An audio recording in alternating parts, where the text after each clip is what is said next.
One question I'm always asked, and people will say, well, why in the last 15 years have the caddisflies become so important? Well, I think it's because we have made the advancements. The most important stage of the caddisfly is the pupa when it emerges and rises to the surface. But 15 years ago, 20 years ago, people could not consistently catch fish when a caddis hatch was in progress. Now what you have to do is be able to catch fish when the caddis are emerging. And for that, you need a different fly. You need a fly that's been different than anything else that's really been ever tied. For that, we have the sparkle pupa patterns. We have two of them. We have the deep sparkle pupa and we have the emergent sparkle pupa.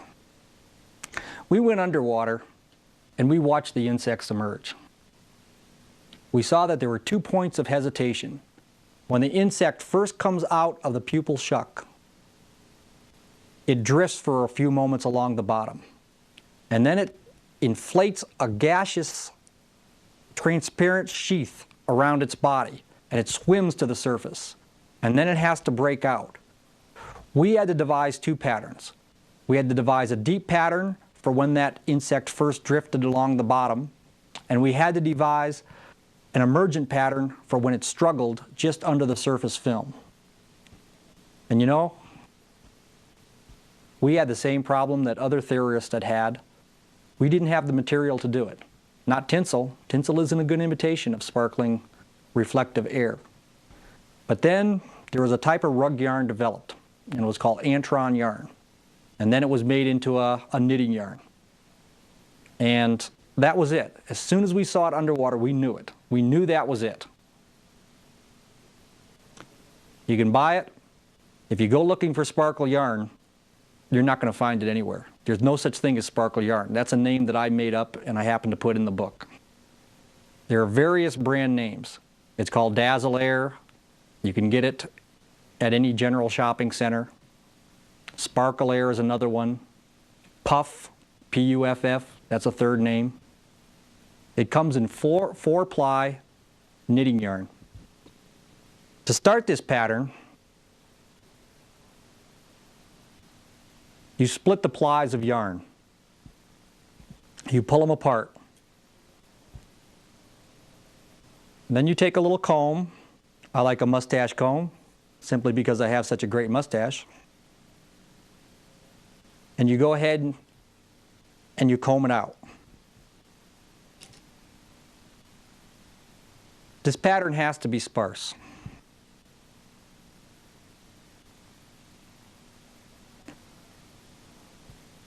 Tie one ply of the yarn on the top of the hook.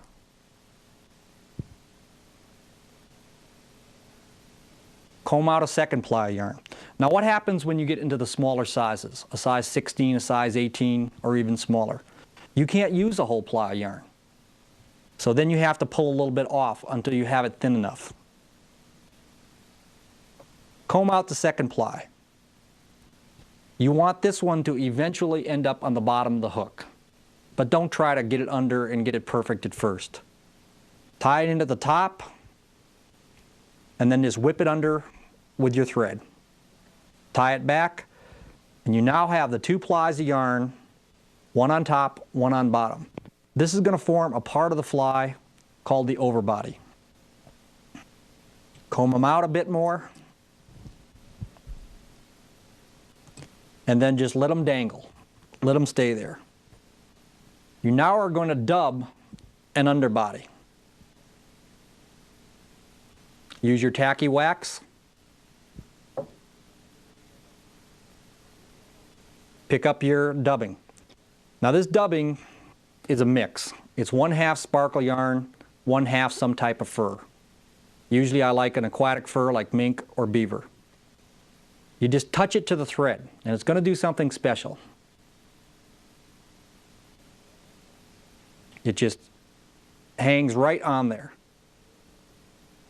And that's it. That's the full underbody. Don't wrap it on. There is no normal dubbing technique that will get it sparse enough and fuzzy enough. The secret of this is to have this chopped very fine, and you can't do it in an electric blender. You can't buy it prepackaged. Now, I just take a scissors and I snip it along very fine, and I chop it up, and then I mix it together. I take it and I wrap it and just run it up 3/4 of the way up the hook shank.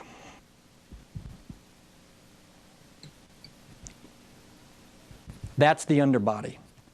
Now, I have the 2 strands of Antron yarn that I left dangling off. I take 1 ply and I spread it along the top of the hook. I don't try to get it loose. I don't try to get it spread super neatly at this point. I simply wrap it in a few times. I don't cut these stubs yet. Same with the bottom. Make sure it's combed out. Pull it forward and wrap.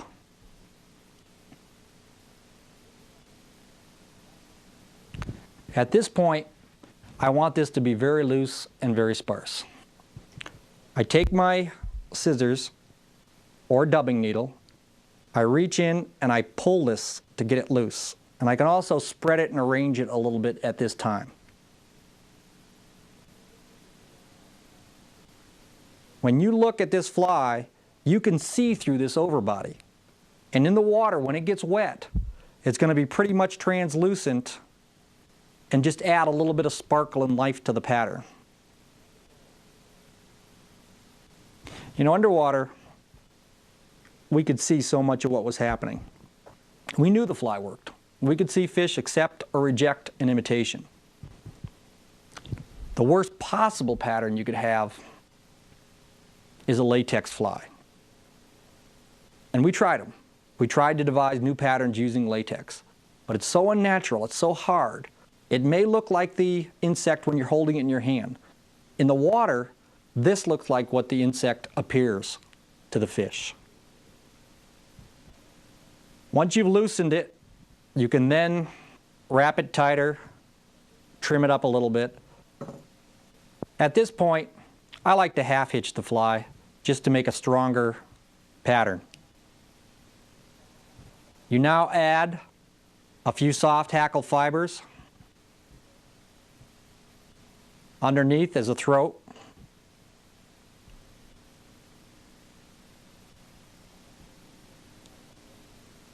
Just lash those to the underside of the hook. Just a nice little impressionistic touch. They'll flow in the water. They'll look lifelike and real. Put on a fur head. Now you have a choice. You can either take a few marabou fibers and wrap them on, or else you can put on a simple fur head. You want this to be a little bit thicker and a little bit more opaque than the underbody was, because the head of the natural insect appears solid. It does not appear translucent. Just dub your head. Clean off any excess fur.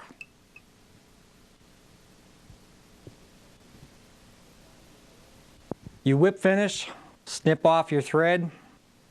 But now, take a look at the finished fly. Look at it really close. The secret for the Deep Sparkle Pupa? You use it before the hatch.